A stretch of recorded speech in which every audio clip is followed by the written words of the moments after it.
దేవుడు సృష్టించిన శుద్ధ ముక్క కూడా అక్షరాలు రాయడానికి ఉపయోగపడుతున్నప్పుడు తన రక్తాన్ని కార్చి ప్రాణం పెట్టి కొన్న నీవు వ్యర్థుడవు కాదు, నిష్ప్రయోజకుడవు కాదు.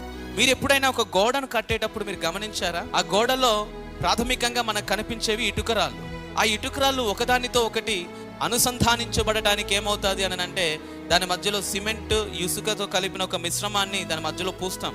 అక్కడ మీరు చూసినట్లయితే ఇసుకలోని సన్నని ఇసుక రేణువులు కూడా నీకు కనపడతాయి. మరింత తీక్షణంగా చూస్తే ఇసుక రేణువుల కంటే మరింత సన్ననైనటువంటి సిమెంటు రేణువులు కూడా కనపడతాయి. అంటే ఒక పటిష్టమైన గోడ నిలవబడటానికి కేవలం ఇటుకలుంటే సరిపోదు, ఇటుకలను అనుసంధానించేటువంటి ఇసుక కావాలి. ఆ ఇసుకను కూడా కలిపి గట్టిగా ఉంచగలిగినటువంటి సిమెంట్ కావాలి. అంటే కంటికి కనిపించని అత్యంత చిన్నమైనటువంటి ఆ రేణువు కూడా ప్రయోజనకరమైనప్పుడు దేవుడు తన పోలికలో నిన్ను చేసుకున్నాడు. నీవెట్లా నిష్ప్రయోజకుడు అవుతావు?